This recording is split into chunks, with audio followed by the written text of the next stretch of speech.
বন্ধুর জন্মদিন থেকে বাসায় ফিরতেছি। রাত তখন 10টা কি 11টা হবে। গাড়ি না পাওয়ার কারণে হেঁটে যাইতেছি। রিক্সাওয়ালারাও এখন বড়লোক হয়ে গেছে। কেন যে বাসা থেকে গাড়ি নিয়ে বের হলাম না। আমি একা একা রাস্তা দিয়ে হাঁটতেছি।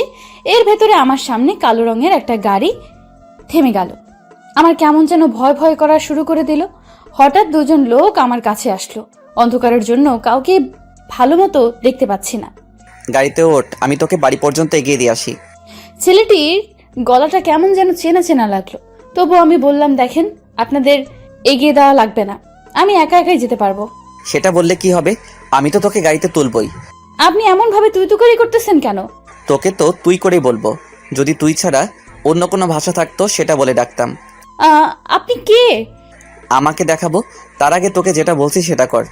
আমি আপনাদের কাউকে চিনি না, আমি আপনাদের সাথে যাব না। দোস্ত, এত তেল ভেজা ভেজা ওঠানো লাগবে না, তুই এটা ওর মুখে ধর। দে। তারপর আমি ওর কাছাকাছি চলে আসি। দেখেন, কাছে আসবেন না বলে দিলাম। কিন্তু কিছুক্ষণ পরে সে এসে আমার মুখে কি যেন ধরলো, আর আমি অজ্ঞান হয়ে তার কোলে ঢলে পড়ে যাই। ওকে গাড়িতে তুল তাড়াতাড়ি। আর ওকে নিয়ে আমাদের পুরনো বাড়িতে চল। আমি ওকে নিয়ে গাড়িতে শুয়ে দিলাম। তারপর সুমন গাড়ি চালানো শুরু করে দিল। দেখ আবির, কোনো ভয় করবি না, তোকে যা যা করতে বলেছি সেটা করবি। সুমন, এটা করা কি ঠিক হবে? ও যা যা তোর সাথে করেছে তা কি তুই এত তাড়াতাড়ি ভুলে গিয়েছিস? না, কিছুই ভুলিনি। আমি ওকে নিয়ে ওদের বাড়িতে চলে গেলাম। তারপরে ওকে খাটে শুইয়ে দিলাম। মাথাটা ব্যথা করতেছে। আমি কোথায় আছি? চোখ খুলে দেখি একটা বাড়িতে আছি। চারদিকে ছোট ছোট নীল লাল সবুজ বাতি। রুমটা অনেক সুন্দরভাবে সাজানো। আমি তা দেখে প্রচন্ড ভয় পেয়ে গেলাম। আমি বলা শুরু করে দিলাম, কে কে আছেন, আর আমাকে এখানে কেন এনেছেন? কেন? হঠাৎ কারো গলা শুনতে পেলাম। তাহলে তোর ঘুম ভাঙছে? আপনি কে? সামনে আসছেন না কেন? আমি এসে সাদা বাতিটা জ্বালিয়ে দিলাম। তোর বাচ্চা তুই? তাহলে তুই আমাকে এখানে এনেছিস? তোকে আমি বাড়ি ছাড়া করেছি সেটা কি তোর মনে নেই? সবকিছু মনে আছে, তার জন্যই তো এই ব্যবস্থা। তুই সেদিন আমার নামে ধর্ষণের অপবাদ দিয়েছিলি, তাই তোকে ধর্ষণ করে দেখিয়ে দিতে হবে না? আমি তোর নামে আবারও ধর্ষণের মামলা দেব। আমি খাট থেকে উঠে মারতে আসলাম। তোর এত সাহস? আমি ওকে ধাক্কা দিয়ে খাটের উপরে আবারও ফেলে দিলাম। তারপরে শার্ট খুলে ফেললাম।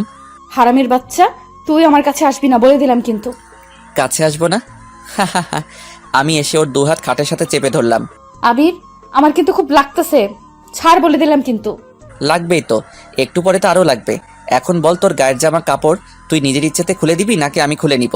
তোর বাবা মা কি তোকে শিক্ষা দেয়নি? আগে তুই আমাকে একটু এখান থেকে বের হতে দে, তারপরে তো এই গ্রাম ছাড়া করবই তোকে, সাথে তোর বাবা মাকেও। একদম আমার মা বাবা নিয়ে কথা বলবি না। তুই আমার সাথে কি করেছিস সেটা আগে তুই ঠান্ডা মাথায় একটু ভাব। তুই ভিখারির বাচ্চা, তোর সাথে যা করেছি ভালোই করেছি। আবির, ছাড় বললাম কিন্তু। একবার যদি হাতটা ছাড়িস, তোকে আমি যে কি করব সেটা আমি নিজেও জানি না। আমি ওর হাত ছেড়ে দিলাম। ও আমাকে মারতে উঠে যায়। অমনি আমি ওর হাতটা ধরে ফেললাম। শোন, এতদিন তোর দিন ছিল, এখন থেকে শুরু হবে আমার দিন। তোর সব অত্যাচার এতদিন আমি মুখ বুজে সহ্য করে নিয়েছি, কিছুই বলিনি। আবির, আমাকে বাড়িতে যেতে দে। বাড়িতে যাবি? যা না। আমি উঠে মোবাইলটা বের করলাম। সেটা দেখে ও আমার মোবাইলটা জোরে আছাড় মারলো। তুই আমার মোবাইল ভাঙলি, কুত্তার বাচ্চা! আর কিছু বলতে পারলাম না। তার আগে ও আমাকে খাটের উপর ফেলে দিয়ে আমার উপরে উঠে পড়লো। কিছুক্ষণ পরে ওর ঠোঁটের সাথে আমার ঠোঁট এক করে দিল। আমি ছাড়ানোর জন্য অনেক চেষ্টা করতেছি, কিন্তু পারতেছি না। অনেকক্ষণ পরে ও আমাকে ছেড়ে দিল। আমাকে কিস করছিস কেন, কুত্তার বাচ্চা? এত গালি দিস না। যত গালি দিবি তত তোর কষ্ট সহ্য করতে হবে। তোকে যদি আমি ফাঁসিতে ঝুলাতে না পারি, তাহলে আমি ফারজানা না। এখান থেকে আগে তো বাসায় ফিরে নে, তারপরে ভাববি এসব কথা। এখন আমি যেটা বলি সেটা কর। তুই সবকিছু খুলবি নাকি আমি খুলবো?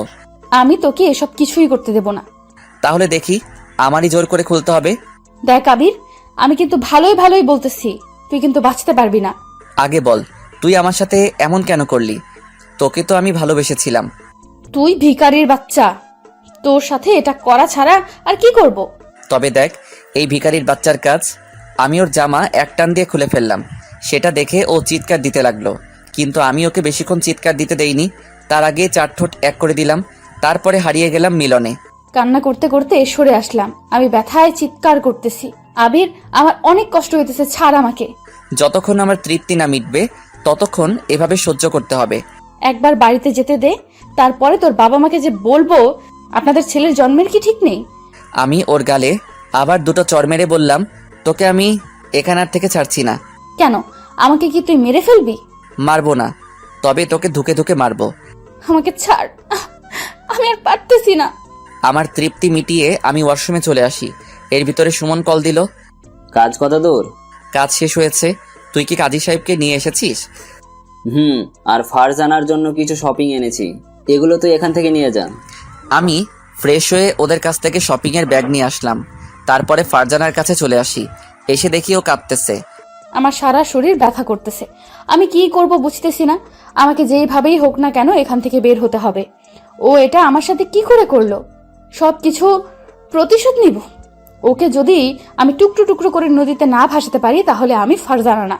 এর ভেতর আবির এসে বলল, অনেক কাঁদছিস, এখন এগুলো পরে বিয়ের জন্য রেডি হ। তোর মতো হারামির বাচ্চাকে আমি বিয়ে করব? হাসালি। বিয়ে করবি না মানে? মরে গেলেও তোকে আমি বিয়ে করব না। আবির, ছাড়, আমি কিন্তু চুলে ব্যথা পাচ্ছি।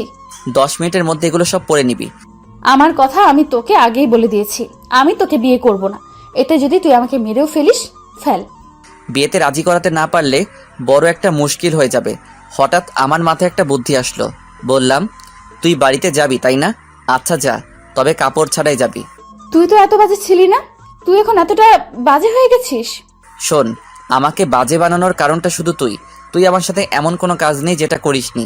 অপমানের পর অপমান করেছিস। আমার মনে মনে একটা বুদ্ধি আসলো। তোকে আমি বিয়ে করার স্বাদ চিরতরের জন্য খুঁচিয়ে দেব। এখান থেকে আমি যাব ঠিকই, তবে তোর রক্ত দিয়ে গোসল করে যাব। আমি ওর কাছ থেকে শাড়ি নিলাম, তারপরে ওয়াশরুমে চলে যাই, তারপরে ফ্রেশ হয়ে ওর কাছে চলে আসি। ওকে বউয়ের সাজে অনেক সুন্দর লাগতেছে। মেয়েটির চোখ দুটো এত মায়াবী, তবুও ওর ভিতরে কেন এত অহংকার? আবির, এখনো সময় আছে, তুই আমায় বাড়ি দিয়ে আয়। আমার সাথে তুই লেগে কিন্তু ঠিক করবি না। 6 মাস পরে এমনিতেই বাড়িতে যেতে পারবি, যখন ডিভোর্স লেটারটা তোর হাতে পাবি। মনে মনে ভাবলাম, সব তাহলে প্ল্যান করা। তুই ভাবিস না তোকে আমি ছেড়ে দেব। এসব করার প্রতিশোধ আমি নিয়েই ছাড়বো। আমি ওর দিকে তাকিয়ে রয়েছি। এর ভিতরে দরজায় কড়া নাড়ার আওয়াজ পেলাম। আবির, ফারজানাকে নিয়ে নিচের তলা যাই, এখানে আমরা বসে আছি। কাজী সাহেব সেই কখন থেকে বসে আছেন। চল নিচে যাব। আমি ওর সাথে নিচে চলে আসি। এসে দেখি সব ছেলেগুলো আমার চেনা পরিচিত। এরা সবই আবিরের বন্ধু। তাহলে ও জানতো আমি আজ ওখান থেকে ফিরবো। আবির, তোরা দুজন এক পাশে বস। কাজী সাহেব, আপনি বিয়ে পড়ানো শুরু করে দেন। কিছুক্ষণ পরে কাজী সাহেব বিয়ে পড়ানো শুরু করে দিল। এর ভিতরে এই কাজী সাহেব আমাকে 3 বার কবুল বলতে বলল। আমি বলে দিলাম। তারপরে ফারজানাকে বলল কবুল বলতে, কিন্তু ও বলতেছে না। কি হলো, কবুল বলিস না কেন? আমি তোকে বিয়ে করব না। এখন আবার তোর কি হলো? আমি ওর কানে কানে বললাম, সবার সামনে তোকে আমি মারতে চাই না, তুই ভালোই ভালোই কবুল বলে দে। কবুল, কবুল, কবুল। সবাই শুকরিয়া আদায় করলো। এর ভিতরে সুমন বলল, দেখেন কাজী সাহেব, এসব কথা যেন পাসকার না হয়। তাহলে আমাদের তো চিনেনি, আমরা কি করতে পারি? এসব কথা যদি কাউকে বলেন তাহলে আপনার বিয়ে পড়ানো চিরতরে শেষ হয়ে যাবে। কাজী সাহেব ভয় পেয়ে বলল, ঠিক আছে, কেউ জানবে না। তাকে কিছু টাকা দিয়ে বাড়িতে পাঠিয়ে দিল। কি হলো, তোরা এখানে বসে আছিস কেন? তোরা রুমে যা। তুই কি বাড়িতে যাবি? এই নে যাবি। এখানে কেউ আসে না আমি ছাড়া। এখন তোরা গিয়ে যেটা করার সেটা কর। আচ্ছা তুই যা তাহলে। সুমন ও আমার সব বন্ধুরা চলে গেল। এর ভিতরে আমি বললাম, চল খাটে যাব। জোর করে বিয়ে করেছিস, আর বিয়ের আগে তুই আমার সাথে ওইসব করেছিস। এখন কি আমি তোকে লক্ষ্মী বাবু বলে মেনে নেব? শোন, আমি এই বিয়ে কোনো দিনও রাজি না, আর তোকে আমি কোনো দিনও মানব না। আমারও তো তোকে প্রয়োজন নেই। আমি শুধু তোকে বিয়ে করেছি একটা কারণে, শুধু তোর দেমাক আর অহংকার ভাঙবো বলে। তোকে আমি একসময় অনেক ভালোবাসতাম, এখন শুধু তোর প্রতি আমার ঘৃণা আর ঘৃণা। চল খাটে চল, অনেক রাত হয়ে গেছে। আমি অন্য রুমে যাই। শোন, তুই এখন আমার বিয়ে করা বউ, সো তুই এখন আমার সব কথা শুনে চলবি। শুনবো, তোর সবই শুনবো, যখন তোকে চিরতরে ঘুমিয়ে দিতে পারবো তখন। আর তুই ভাবছিস কি আমি তোকে কিছুই করতে পারবো না? এগুলো আমি মনে মনে ভাবছি। এর ভেতর আবির আমাকে টেনে খাটে নিয়ে আসলো। আমি বললাম, আবির শরীরটা প্রচুর ব্যথা, আমি পারবো না আর। সেটা বললে তো হবে না, যেহেতু আমরা এখন বর বউ, ওসব তো এখন করতেই পারি। আর আজকে আমাদের বিয়ে হয়ে গেছে, এখন তোর বর চাই তোকে আদর করতে। ও এসে আমাকে জড়িয়ে ধরলো। আবির দেখ, এসব কিন্তু আমার খারাপ লাগে। কেন খারাপ লাগে? আমার আদর কি তোর ভালো লাগে না? আমি না তোর বর? এটা হয়তো সারা জীবন স্বপ্নই থেকে যাবে, কোনোদিনও পূরণ হবে না। আমি এসে ওকে খাটে উপরে চেপে ধরলাম। তারপরে যেটা হওয়ার সেটা হয়ে গেছে। ফারজানা কাঁদতে লাগলো।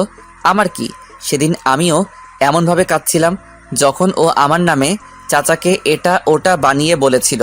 ওর চোখ দিয়ে পানি পড়তেছে, তাই আমি বললাম, একদম চুপ, একটু কাঁদবি না, আমার অনেক ঘুম পাইছে, আমি ঘুমাবো।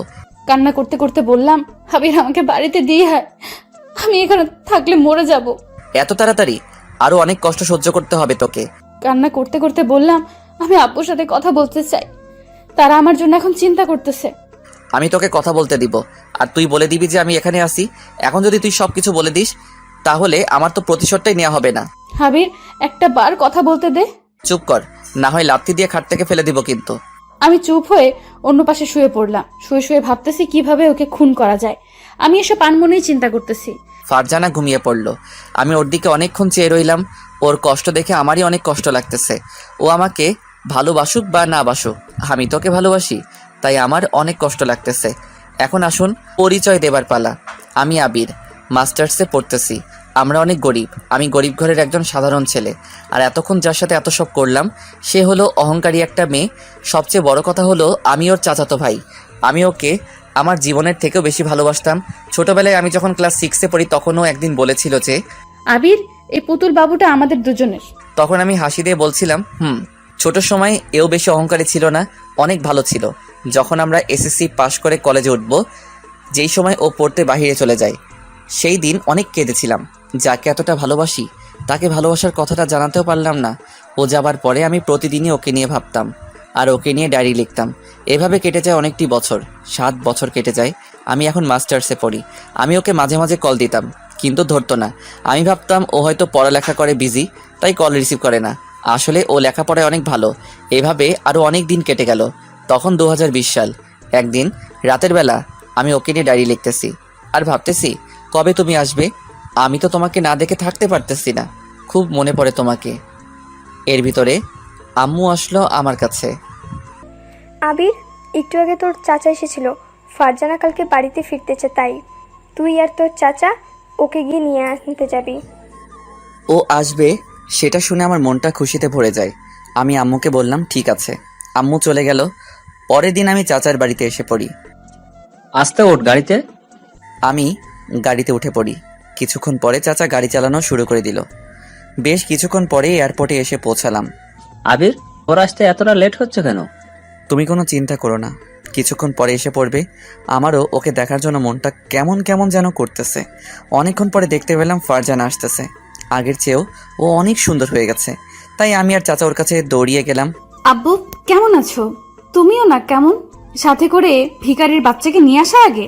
ওর মুখে এই কথা শুনে চোখ দিয়ে 2 ফোঁটা পানি গড়িয়ে পড়লো। ও আজ আমাকে এটা বলে অপমান করবে সেটা আমি জীবনেও ভাবতে পারিনি। ফারজানা, এগুলো তুই কি বলতেছিস? তো তোর চাচাতো ভাই। আমি ওকে চিনতে পেরেছি, তাই তো বললাম চলো বাড়িতে যাব। আব্বু আমাকে গাড়িতে নিয়ে বসে পড়ে। আবির, কি হলো? গাড়িতে বসছিস না কেন? ও যাবে কোথায়? ও আমাদের সাথে যেতে পারবে না। ও গেলে আমি যাব না। তো ও যাবে কিসে? সেটা আমি জানি না। আমার একটাই কথা, ও আমাদের সাথে যেতে পারবে না। ও যদি যায় তাহলে আমি এক্ষুনি আবার যেখান থেকে এসেছি সেখানে চলে যাব। ফারজানা, ও তো তোর চাচাতো ভাই, ভুলে গেছিস? তোরা ছোটবেলা থেকে একসাথেই বড় হয়েছিস। তোর কি কোনো কিছু মনে নেই? আমি থাকবোই না আর এখানে, চলে যেতেছি। মাথাটা পুরো নষ্ট করে দিতেছ কিন্তু। আর শোনো, ছোটবেলায় কি না কি হয়েছে সেটা এখনো মনে রাখতে হবে। আবির, এই নে টাকা, তুই অন্য একটা গাড়িতে চলে যা। থাক, লাগবে না, আমার কাছে টাকা আছে। আচ্ছা, তাহলে আমরা যাই। আব্বু, তুমি গাড়ি চালাবা, আম্মুকে দেখি না কত বছর। ফারজানা ও চাচা চলে গেল। আমারও মনটা খারাপ হয়ে গেল। আমি একটা গাড়িতে উঠে পড়ি। গাড়িতে বসে ভাবতেছি, ও এতটা পরিবর্তন হয়ে যাবে সেটা আমি কোনোদিনও ভাবতে পারিনি। ওর কি আমার কথা মনে নেই? সব কিছুই কি ভুলে গেছে? আমি বাসায় এসে পড়ি। তারপরে শুয়ে শুয়ে অনেকক্ষণ কাঁদলাম। কিছুক্ষণ পরে আম্মু আসলো। আবির, ফারজানা এসেছে? আমি চোখ মুছে বললাম, কি হলো, তোর মন খারাপ নাকি? এমন ভাবে কথা বলতেছিস কেন? আম্মু, আমরা কি সত্যিই ভিখারি? কে বলেছে তোকে এসব কথা? আমি কিছুক্ষণ চুপ করে বললাম, ফারজানা, দেখ বাবা, ওদের পরিবার অনেক বড় লোক, আর আমাদের ছোট পরিবার। ওদের চেয়ে আমরা অনেক গরিব। আর ফারজানা তোকে এমন কথা বলছে কেন? তুই কি ওকে কিছু বলেছিস? না আম্মু, একেবারে শুধু শুধু বলেছে। ওর সাথে তুই আর কোনো কথা বলবি না। আম্মু, আমি কি ওর সাথে কথা না বলে থাকতে পারবো? আমি তো ওকে ছোটবেলা থেকেই ভালোবেসে এসেছি। কি বলিস এসব? আগে তো বললি না। দেখ বাবা, ওরা অনেক বড় লোক, আমাদের পরিবারের সাথে ওদের খাপ খায় না। তুই ওকে ভুলে যা। এটা বলে আম্মু চলে গেল। আমি মনে মনে বলতে লাগলাম, আমি কি ওকে ভুলতে পারবো? তখন আমি ঘুমিয়ে পড়লাম। আমি বাসায় এসে ফ্রেশ হয়ে নিলাম, তারপরে সবার সাথে খেয়ে নিলাম। কিছুক্ষণ পরে আমি আব্বুর কাছে চলে আসি। আব্বু, আমি আর ইউকে পড়তে যাব না, মাস্টার্স এখানেই বসেই কমপ্লিট করব।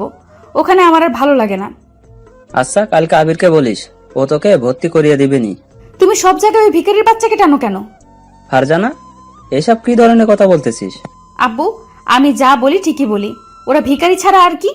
আর শোনো, আমাকে কালকে তুমি নিয়ে যাবা কলেজে। আচ্ছা, যাব। তার আগে তুই তোর কাকিমায়ের সাথে দেখা করে আয়।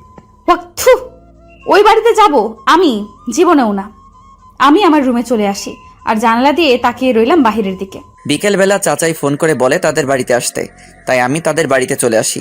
হঠাৎ একটা রুমে চোখ পড়ল, দেখতে পেলাম ফারজানা ঘুমিয়ে আছে। তাই আমি ওর খাটে গিয়ে বসি। ওকে ঘুমের ভিতরে পিচিদের মতো লাগতেছে। হঠাৎ ফারজানার ঘুমটা ভেঙে গেল। কুত্তার বাচ্চা, তুই আমার বেডরুমে কি করিস? এটা বলে ফারজানা এসে আমার গালে ঠাস করে একটা চড় মারলো। চড়টা অনেক জোরে মেরেছে। তুই আমাদের বাড়িতে আসছিস কেন? ফারজানা, তুই কি আমাকে ভুলে গেছিস? তোর কি আমার কথা একটু মনে নেই? কেন তোকে আমি মনে রাখতে যাব? আমি আবার ভিখারিদের মনে রাখি না। তুই এখান থেকে যাবি নাকি ঘাড় ধাক্কা দেব? আমার আবার একটু রাগ বেশি, তাই আমি রাগ আর কন্ট্রোল করতে পারলাম না। আমিও ওর গালে একটা চড় লাগিয়ে দিলাম। কুত্তার বাচ্চা, তুই আমার গায়ে হাত তুললি? আর কোনো দিন কেউ আমার গায়ে হাত তুলেনি, আর তুই আজকে তুললি? তোকে আজ আমি শেষ করে দেব। আমি ওখান থেকে বের হয়ে আসি, তারপরে বাড়িতে চলে আসি। শুয়ে শুয়ে ভাবতেছি ওকে এইভাবে চড় মারা ঠিক হয়নি। কালকে না হয় ওকে সরি বলবো, ও তো আমাকে অপমান করেছে। পরের দিন কলেজে এসে পড়ি। এসে মন খারাপ করে কলেজে বসে আছি। এর ভিতরে সুমন আসলো। কিরে দোস্ত, কি হয়েছে? একা বসে আছিস যে? তোর তো চাচাতো বোনের সাথে থাকার কথা। ও আসছে সেটা তুই জানলি কিভাবে? সেদিন তো চাচার সাথে আসতে দেখেছি। এতদিন তো চাচাতো বোনকে নিয়ে অনেক কথা বললি। বাদ দে তো, ভালো লাগতেছে না। এর ভিতরে দেখতে পেলাম চাচার সাথে ফারজানা আমাদের কলেজের দিকে আসতেছে। মনে মনে ভাবলাম, ওকে আমাদের সাথে ভর্তি হবে নাকি? দোস্ত, ভাবি বলে ডাকবো নাকি? সুমন, তোকে আমি সবকিছু বলতেছি, প্লিজ ওকে কিছু বলিস না। ওকে, বল তাহলে। বলবো, বাট ছুটির পরে। আমি কলেজের ভিতরে এসে পড়ি। কিছুক্ষণ পরে দেখতে পেলাম ও ভর্তি হয়ে আমাদের ক্লাসে ঢুকে পড়লো। কিছুক্ষণ পরে দেখতে পেলাম কতগুলো ছেলেদের সাথে ও হাত মিলাতে লাগলো। ওদের এক একজনের বাবা কোটিপতি। আমার দেখে খারাপ লাগতেছে। আবির, দেখছিস ওই ছেলেগুলো কি বাজে? তোর চাচাতো বোন কিভাবে পারলো ওদের সাথে মিশতে? ওদের অনেক টাকা আছে, তাই হয়তো মিশেছে। মানে বুঝলাম না, একদিনেই এত কাছের বন্ধু হয়ে গেল? তুই গিয়ে ওদের সম্পর্কে ওর কাছে সব বল। সেটা বলে হয়তো আর কাজ হবে না। তোকে বলছি না, আমি সবকিছু বলবো কলেজ ছুটি হবার পরে। আমি ফারজানার কাছে চলে আসি। বললাম, ফারজানা, ওদের সাথে মিশিস না, ওরা অনেক বাজে। আমি কার সাথে মিশবো আর কার সাথে মিশবো না সেটা কি তোকে বলে দিতে হবে? তোর কথা শুনতাম যদি তুই আমাকে কালকে রাতে চড় না মারতি। আচ্ছা, তার জন্য আমি সরি, তবুও ওদের সাথে মিশিস না। সরি বললে তো আর হবে না। তুই আমাকে মেরেছিস, তাই আমি তোকেও মারবো। তুই আমাকে একটা চড় দিয়েছিস, তার বিনিময়ে আমি তোকে 10টা চড় দেব। যদি রাজি থাকিস তাহলে বলিস। আচ্ছা মার। একে একে ও আমাকে 10টা চড় মারলো। কলেজের সবাই আমাদের দিকে তাকিয়ে রয়েছে, আমাকে মারতেছে।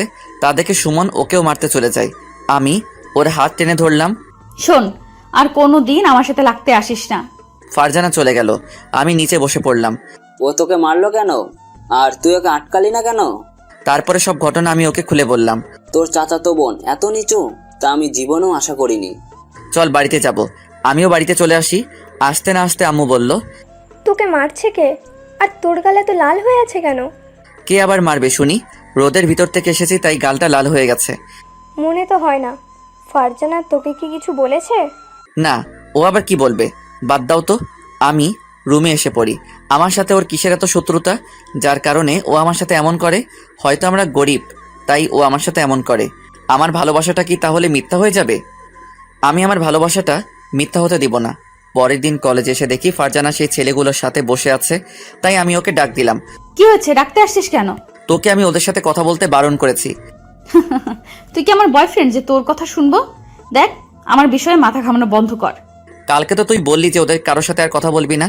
ওটা তো প্রতিশোধ নেওয়ার জন্য ছোট্ট একটা নাটক করতে হয়েছে। তুই আমাকে চর মেরে যাবি, আমি কি সবকিছু চেয়ে চেয়ে দেখবো? শোন, তুই আর আমার সাথে কথা বলবি না। ফারজানা চলে গেল। দেখতে দেখতে আরো কিছুদিন কেটে গেল। এতদিন ফারজানার সাথে কোনো কথা বলিনি। মাঝে মাঝে দেখতাম ওই ছেলেগুলোর সাথে ফারজানা দূরে দূরে ঘুরতে যেত।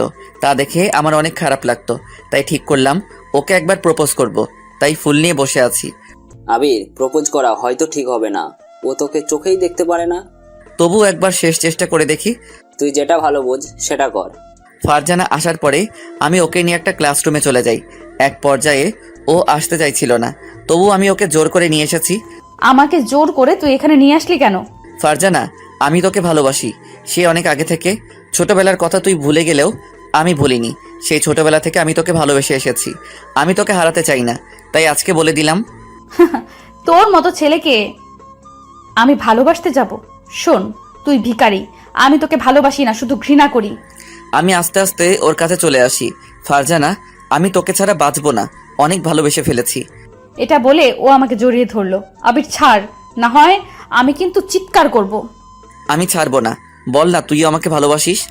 আমি ওকে ধাক্কা দিয়ে ছাড়িয়ে নিলাম।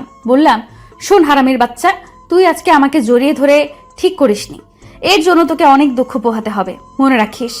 আমি আর ওখানে দাঁড়ালাম না, ওখান থেকে বাড়িতে চলে আসি। ও আমাকে জড়িয়ে ধরেছে। হারামির বাচ্চাকে যদি আমি বাড়ি না ছাড়া করতে পারি, তাহলে আমিও ফারজানা নই। আমি মনে মনে ভাবা শুরু করে দিলাম, কি করা যায়, কিভাবে সম্ভব। হঠাৎ আমার মাথায় একটা বুদ্ধি আসলো। আজ রাতে যা হওয়ার হবে। রাতের বেলা আব্বুর কাছ থেকে আবিরের নাম্বার নিয়ে ওকে কল দিতে লাগলাম। হ্যালো, কে? আমি ওকে মিষ্টি করে বললাম, আমি ফারজানা। আবির শোনো, তুমি আমাদের বাড়িতে এখনই চলে আসো, তোমার সাথে আমার কথা আছে। আর আজকের ব্যবহারের জন্য আমি সরি। এতে সরি বলার কি আছে? আমি তোর সাথে রাগ করিনি। রাগ না করলে তাড়াতাড়ি আমাদের বাড়িতে চলে আসো। আমি রাতের বেলা চলে আসি ওদের বাড়িতে। আমার রুমের ভেতরে ঢুকো। আমি ওর রুমের ভিতরে ঢুকে পড়ার পর ও দরজাটা আটকিয়ে দিল। আমাকে তুই ভালোবাসবি, তাই না? তোর এই ভালোবাসাকে আজ আমি চিরতরে শেষ করে দিতেছি, দাঁড়া তুই। আমি ওকে গিয়ে জড়িয়ে ধরে চিৎকার দেওয়া শুরু করে দিলাম। ফারজানা, এভাবে চিৎকার দিতেছো কেন? আব্বু, তুমি কই গেলা? ও আমাকে শেষ করে দিতেছে। কিছুক্ষণ পরে কাকা কাকিমা আসলো। তারা এসে ডাক দিতে লাগলো। ফারজানা গিয়ে দরজা খুলে দিল। দেখো না আব্বু, ও আমার সাথে জোর করে কি সব করতে চেয়েছিল। আবির, তুই এখানে কি করে? আমি বলতেছি, ও আসলে আমার খাটের নিচে লুকিয়ে ছিল, আর সুযোগ পেয়ে আমার সাথে যা খুশি সেটা করতে চেয়েছে। আমি কি বলবো বুঝতেছি না। ওর কথাগুলো আমি শুধু শুনতেছি। আমি কিছু বলার ভাষা হারিয়ে ফেলেছি। কিছুক্ষণ পরে চাচা এসে আমার গালে দুটো চড় মেরে বলল, তুই আর আমাদের বাড়িতে আসবি না। আর তোর আব্বুকে আমি এখনই জানাচ্ছি এসব। কান্না করতে লাগলাম। আমি আর ওখানে দাঁড়ালাম না, চলে আসি। বাড়িতে আসার সাথে সাথে আব্বু বাড়িতে এসে আমাকে দুটো চড় মেরে বাড়ি থেকে বের করে দেয়। কিন্তু আম্মু এসব কথা বিশ্বাস করেনি। আম্মু অনেকবার আমাকে বাড়িতে থাকতে বলে, কিন্তু আমি থাকিনি। সেই দিন মন চাইছিল মরে যাই। এরপর আমি রাস্তায় বসে আছি, এমন সময় সুমন আসলো ওর বাইক নিয়ে। চল আমাদের বাড়িতে, তোর আম্মু আমাকে সব বলেছে। আমি কোথাও যাব না, আজকে আমার শেষ দিন, আমি আর বাঁচতে চাই না। শালা, তোকে কিন্তু আমি মেরেই ফেলবো। আমি ওর সাথে ওদের বাড়িতে চলে আসি। এখানে অনেকদিন থাকার পরে আম্মু আমাকে ফোন দিয়ে বলে বাড়িতে আসতে, কিন্তু আমি আসিনি। তারপরে সুমন একদিন একটা বুদ্ধি দিল, ওকে ওর পাপের শাস্তি দিতে হবে। আমি প্রথমে রাজি ছিলাম না, তারপরে ও অনেকবার বলার পরে আমি রাজি হলাম। তারপরে ঘটনা তো আপনারা জানেনই। ওকে আমি এখানে তুলে নিয়ে আসি। এর ভিতরে ও নাকি আমার আম্মুর সাথে খারাপ ব্যবহার করেছে, সেটা আম্মু সেদিন আমাকে কাঁদতে কাঁদতে বলছিল।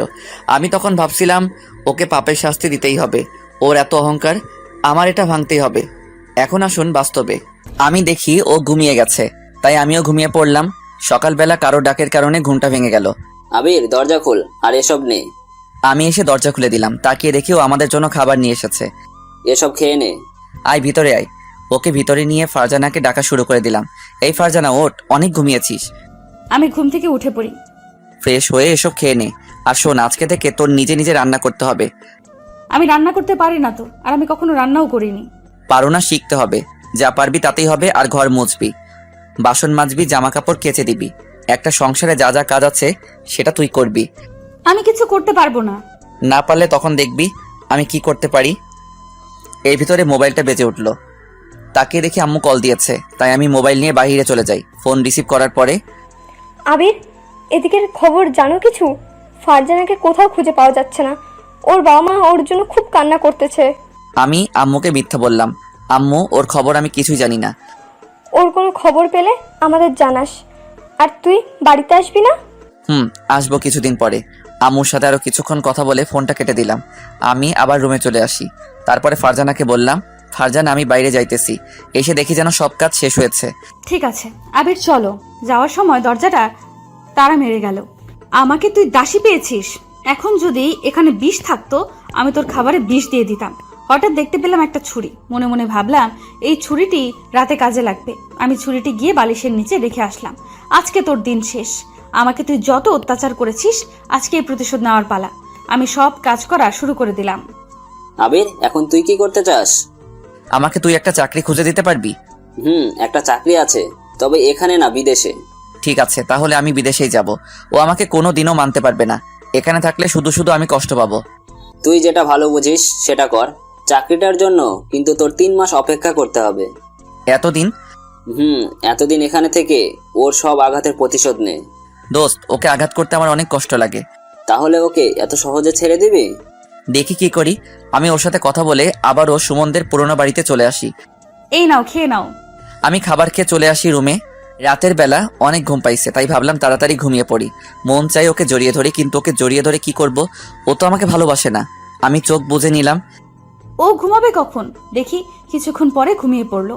আমি আস্তে আস্তে ছুরিটা বালিশের নিচ থেকে বের করা শুরু করে দিলাম। তুই আমাকে অনেক জ্বালিয়েছিস, আজকে তোকে বাঁচাবে কে? আমি ছুরিটা নিয়ে ওর কাছে চলে আসি। আমার হাত কাঁপতে লাগলো। কি হলো? এমনভাবে হাত কাঁপতেছে কেন? কিছুক্ষণ পরে চোখ পড়লো ওর দিকে। কি সুন্দরভাবে ঘুমিয়ে আছে। ওকে মারা ঠিক হবে না। আমার মাথায় কিছু আসতেছে না। আমি আবারও ছুরিটা ওর পেটের কাছে নিয়ে আসলাম। আমার কেমন যেন লাগতেছে, চোখগুলো ঝাপসা হয়ে আসতেছে। আমার এমন কেন লাগতেছে? হঠাৎ ছুরিটা হাতে নিয়ে নিচে পড়ে যায়। শব্দের কারণে আবিরের ঘুম ভেঙে যায়। এইমাত্র কিসের শব্দ আসছিল জানি না। আমি দেখতে পেলাম ফ্লোরের নিচে একটা ছুরি ফেলানো। এখন বুঝতে পারলাম ও আমাকে খুন করতে যাচ্ছিল। আমি ছুরিটি উঠিয়ে ওর কাছে দিলাম। এটা দিয়ে আমি কি করব? এইমাত্র যেটা করতে চাইছিলি সেটা কর। আমি শার্ট খুলে বললাম, এই ছুরিটা যেখানে খুশি সেখানে ঢোকাতে পারিস। আমাকে মারলে তো তুই হ্যাপি। আচ্ছা, তুই আমাকে মেরেই ফেল। শোন, আমি তোকে মারতে চাইনি। ওকে মারার হলে অনেক আগেই এটা করতে পারতাম। আমি ওর হাত ধরে বললাম, প্লিজ আমাকে তুই বাড়ি দিয়ে আয়। তোকে আমি বাড়িতে দিয়ে আসতে পারবো না, তুই এখানে বসে বসেই পচবি। আমি শুয়ে পড়লাম। শুয়ে শুয়ে ভাবতেছি, যেভাবেই হোক না কেন আমার এখান থেকে বের হতে হবে। আমি দেখতে দেখতে 15 দিন কেটে গেল। আমি এখনো পর্যন্ত কারোর সাথে যোগাযোগ করতে পারিনি। একদিন দেখতে পেলাম আবির রুমে নেই, আর পাশে দেখতে পেলাম আমার মোবাইল ফোন। ওটা জোরে চাপ দিয়ে ধরলাম, দেখি মোবাইলটা খুলে কিনা। দেখি মোবাইলটা খুলে গেল। আমি তারপর আব্বুর নাম্বারে কল দিতে লাগলাম। কিছুক্ষণ পরে রিসিভ করলো। হ্যালো আব্বু, আমাকে এখানে থেকে নিয়ে যাও। আম্মু, তুই কোথায় আছিস? আব্বু, আমি আবির। আর কিছু বলতে পারলাম না। তার আগেই আবির আমার কাছ থেকে ফোনটা টেনে নিয়ে যায়। আমি মোবাইলটা এবার জোরে আছাড় মেরে চুরমার করে ফেলি। হ্যালো ফারজানা, কথা বলতেছিস না কেন? Hello hello. তুই কেন আমার সাথে এমন করতেছিস? আমি বাড়িতে যেতে চাই না। কথা দিলাম তোর নামে আমি তোর কাছে কিছুই বলবো না। তুই আমার বউ, তোকে আমি কোথাও যেতে দিব না। তোর সাথে আমার এখনো অনেক কিছু করার বাকি আছে। আমি ওখানে আর থাকলাম না, খাটে চলে আসি। অনেক কষ্ট হইতেছে আমার। আমি কি আর কখনো বাড়িতে ফিরতে পারবো না? কিভাবে এখান থেকে বের হব? এগুলো ভাবতে ভাবতে আমি ঘুমিয়ে পড়লাম। দেখতে দেখতে আরো 1 মাস কেটে গেল। এখনো আমার পরিবারের কেউই আমার খোঁজ খবর পায়নি। একদিন ফ্লোর মুছতেছি, এর ভেতরে দেখতে পেলাম একটা ব্যাগ। এই ব্যাগে কি আছে? আমি ব্যাগের ভেতরে হাত দিতে লাগলাম। দেখতে পেলাম ব্যাগের ভেতরে আবিরের জামা কাপড় আর একটা ডায়েরি। আমি ডায়েরিটা খুলে পড়া শুরু করে দিলাম। প্রথম পাতায় আমি আর আবিরের ছবি দেখতে পেলাম। এটা তো আমাদের ছোটবেলার ছবি। এই ছবি ওর কাছে কি করে? আমি ডায়েরিটা পড়া শুরু করে দিলাম। দেখতে পেলাম সব কথাই আমাকে নিয়ে লেখা। আমার আর ওর ছোটবেলায় একসাথে কাটানো সব কথা মনে পড়ে গেল। ও আমাকে এতটা ভালোবাসে কেন? আমি বিদেশে পড়তে গেলাম, আমার মন কেন এমন হলো? আমি অনেকের সাথে খারাপ ব্যবহার করেছি, সেটা ভাবতেই আমার অনেক খারাপ লাগতেছে। ও আমাকে এতটা ভালোবাসে। আমি ডায়েরিটা বন্ধ করে রাখলাম। তারপরে সব কাজ শেষ করে বিছানায় বসে একা একা কিছুক্ষণ কাঁদলাম। আমার ভেতরে এতটা অহংকার কেন? এত অহংকার কোথা থেকে আসলো? আমার আজ কিছুই ভালো লাগতেছে না। কিছুক্ষণ পরে আবির আসলো আমার কাছে। কি হলো, এমনভাবে কাঁদতেছিস কেন? বাড়ির কথা কি খুব মনে পড়তেছে? কাঁদো কাঁদো কণ্ঠে বললাম। আমি ওর চোখের দিকে কিছুক্ষণ তাকিয়ে বললাম, জানি না। তাহলে কাঁদতেছিস কেন? এমনি, তোমার খাবার টেবিলে রাখা আছে, খেয়ে নাও। মনে আছে এভাবে তুমি করে বলে আমাকে একবার সবার কাছে অপরাধী বানিয়ে দিয়েছিলি? তোর মতো নাটক কেউই পারবে না। আচ্ছা, আমি নাটক করতেছি, এখন খেয়ে নাও, যাও। এটা বলার পরে আবির চলে গেল। রাতের বেলা দুজনে শুয়ে আছি, কেউ কারোর সাথে কথা বলতেছি না। কিছু সময় পরে আবির ঘুমিয়ে পড়লো। আমি আস্তে আস্তে ওকে গিয়ে জড়িয়ে ধরলাম। আমি জড়িয়ে ধরে বলতে লাগলাম, আবির, আমি সরি, আমি তোমার সাথে এমন ব্যবহার করার জন্য। আমাকে তুমি ক্ষমা করে দাও। আমি ওকে জড়িয়ে ধরে ঘুমিয়ে পড়লাম। সকালবেলা আবির বলল, ফারজানা ছাড়, এমনভাবে জড়িয়ে ধরে আছিস কেন? আমি ছাড়বো না। তোর মতলব তো ভালো ঠেকতেছে না। কি করতে চাস আমার সাথে? আবির, আমাকে ক্ষমা করে দাও তোমার সাথে এমন ব্যবহার করার জন্য। চুপ, নাটক একটু কম করবি। আমি ওখান থেকে উঠে আসলাম। দেখতে দেখতে অনেক দিন কেটে গেল। এতদিন ফারজানা আমার সাথে অনেক ভালো ব্যবহার করেছে। হয়তো আমার সাথে আবারও নতুন কোনো খেলা খেলতে চায়। আমি ওর পাতা ফাঁদে আর পা দিতে চাই না। এই বাড়িতে আর কিছুদিন আছি, তারপরে বাহিরে চলে যাব। একদিন আমার বাসায় কে যেন এসে কলিং বেল দিল। আমি ভাবছি সুমন এসেছে, কিন্তু আমার ধারণাটা ভুল ছিল। সুমন ছিল না, ফারজানার বাবা ও একজন পুলিশ অফিসার ছিল। আমি কিছু বলতে যাব এমন সময় চাচাই বলল, তাহলে তুই আমার মেয়েকে কিডন্যাপ করেছিস? স্যার, ওকে আপনি গ্রেপ্তার করুন। বাহিরে চিৎকার শুনে ফারজানা দৌড়িয়ে আসলো। এসেই ওর আব্বুকে জড়িয়ে ধরলো। আব্বু, তুমি কেমন আছো? তোকে ছাড়া আমি কি ভালো থাকতে পারি? ও তোকে কেন এখানে আটকে রেখেছে? বাদ দাও না এসব কথা, চলো আমাদের রুমে। আগে ওর একটা ব্যবস্থা করতে হবে। স্যার, ওকে নিয়ে যান। ও আমার মেয়েকে এখানে কিডন্যাপ করে এনেছে। পুলিশ অফিসার আবিরের হাতে হাত করা লাগালে আমি বললাম, আবির কিছু করেনি, আমি ওর সাথে ইচ্ছে করে পালিয়ে এসেছি, আমি ওকে ভালোবাসি। ওই দিন বললি কেন আমাকে বাঁচাও, আর এখন এটা বলতেছিস কেন? ও কি তোকে ভয় দেখিয়েছে? দেখালে বল। না আব্বু, আমি নিজের ইচ্ছাতেই এসেছি। তোরা দুজন দুজনকে ভালোবাসিস, সেটা আমাকে আগে বললি না কেন? এমনিতেই বলিনি। চল আমাদের সাথে বাড়িতে। না, আমি এখানেই থাকবো, আমি ওর কাছে অনেক ভালো আছি। আব্বুর সাথে আরো কিছুক্ষণ কথা বলে তাকে বাড়িতে পাঠিয়ে দিলাম। আমাকে পুলিশের হাত থেকে বাঁচিয়ে দিলি কেন? ধরিয়ে দিতি। আবির, আমি তোমাকে এখন অনেক ভালোবাসি। তুই আবার আমার ভালোবাসা নিয়ে এভাবে নাটক করিস না। আমাকে যদি চিরতরে শেষ করে দিতে চাস তো তাহলে দে। আবির, তুমি আমাকে এখন ভুল বুঝতেছো। আমি আমার ভুলটা বুঝতে পেরেছি। আমি ওখানে দাঁড়ালাম না, রুমে চলে আসি। এভাবে 3 মাস শেষ হয়ে গেল। একদিন সুমন আমাকে ফোন করে বাইরে আসতে বলল। আমি এসে পড়ি। আবির, এই নে তোর ভিসা, কালকেই তোর ফ্লাইট। ঠিক আছে, আমি ভিসা নিয়ে বাড়িতে চলে আসি। পরের দিন সকাল সকাল সবকিছু গুছিয়ে নিলাম। কি হলো, তুমি যাচ্ছ কোথায়? চলে যাই বিদেশে। তাহলে আমি বাঁচবো কি করে? সেটা আমি কি জানি। শোন, এতদিন তোর সাথে এমন ব্যবহার করার জন্য আমি সরি। এই নে ডিভোর্স লেটার, আর 3 মাস পরে এখানে সাইন দিয়ে রাখিস। তারপরে আমার বাড়িতে পাঠিয়ে দিস। আমি হয়তো আর দেশে ফিরবো না। ভালো থাকিস। আমার তোকে ভালোবাসাটা মিথ্যা ছিল। আবির, আমি তোমাকে অনেক ভালোবাসি, আমাকে ছেড়ে চলে যেও না। আবির আমার কোনো কথা শুনলো না, আমাকে ধাক্কা দিয়ে চলে গেল। আমি কি করব বুঝতেছি না। আমার তখন অনেক কান্না আসতেছিল। আমি ওকে ছাড়া বাঁচবো না। আমি একটা দোকানে চলে আসি, তারপরে কাকিমায়ের নাম্বারে কল দিতে লাগলাম। রিসিভ করার পরে আমি তার কাছে সেদিনকার দুর্ব্যবহারের জন্য ক্ষমা চাইলাম। তারপরে সব কিছু বললাম। প্লিজ কাকি, তুমি ওকে আটকাও। আমি এখনই আটকাচ্ছি। আমি এয়ারপোর্টের কাছে চলে আসি। সব ছেড়ে চিরতরে চলে যাচ্ছি। এর ভিতরে আমি দেখতে পেলাম আম্মু আমাকে ধরে আমার গালে একটা চড় লাগিয়ে দিল। তুই বিদেশে যাচ্ছিস আর একটাবার আমাকে জানানোর প্রয়োজন মনে করলি না? তোমাকে জানালে আমাকে যেতে দিবা না, তাই জানাইনি। এর ভিতরে দেখতে পেলাম ফারজানা দৌড়ে এসে আমাকে আম্মুর সামনে জড়িয়ে ধরলো। সেটা দেখে আম্মু অন্য পাশে চলে গেল। আর কষ্ট দিও না, আমি এখন আর আগের মেয়ে নই, অনেক ভালো হয়ে গেছি। তোমাকে এখন আমি অনেক ভালোবাসি, প্লিজ আমাকে ছেড়ে যেও না। ছাড়, যাবো না আমি কোথাও। আমি ছাড়বো না। ফারজানা, আম্মু আছে তো, আর এখানে অনেকেই আছে। আমাকে তুমি ভালোবাসো বলো। তোকে তো আমি অনেক আগে থেকে ভালোবাসি। এটা বলে আমি ওকে জড়িয়ে ধরলাম। বাড়িতে আসার পরে আমাদের আবার নতুন করে বিয়ে দিল। আজ আবারও আমার বাসর রাত, তাই ঢুকে পড়লাম। ও এসে আমাকে সালাম দিল।